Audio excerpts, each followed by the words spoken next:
Dalawang taong ito, special sa puso natin, malapit sa atin, of course. At nung pinag-uusapan pa lang po namin ang plano nila magpakasal, bungad kaagad nila sa akin is, it's going to be an intimate ceremony. Selected people will be invited. Families, relatives, and friends that are very close to them. Napaka-blessed nyo po na maimbitahan dahil sigurado po ako na napaka-special nyo sa kay Bong, kay Adem. Ang pag-ibig nyo sa isa't isa ay ginagawa at nangyayari. Hindi lang sinasabi at nararamdaman. Love is about putting the other person's needs before your own. You are the promise I cling to. Sabi dito, love is patient, love is kind, it does not envy, it does not boast, it is not proud, it does not dishonor others, it is not self-seeking, it is not easily angered, it keeps no record of wrongs. Love does not delight in evil, but rejoice with the truth.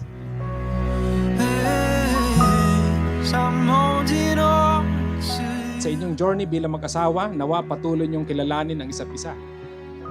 Iintindihin palagi, patatawarin palagi, at mamahalin ng walang kapalit or unconditional love. And may your love story be a testament to God's grace in your commitment to one another.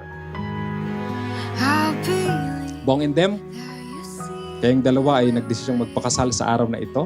You would like all of these people, families, relatives, and friends to witness the affirmation of your love, and you have agreed to enter into a life of love and commitment to one another. You are the answer for all my questioning. You are the Gusto ko maging masaya. Maligaya. Diyan mo ako ng maraming apo, ha? Pogi ko, di ba? Wala ka nang masasabi. Pogi talaga. promise definitely. Sana sa mga susunod na taon pa, na pagsama natin, patuloy tayong mag-grow with each other, syempre.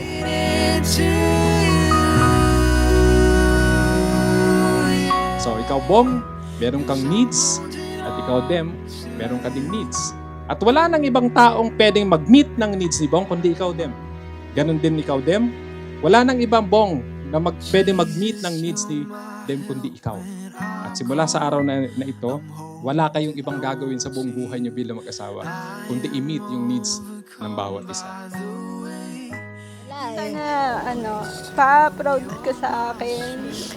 kung ano man yung sa mga nagawa ko. Nitulong ko sa pamilya ko. Ayun lang. Mahal na mahal ka namin.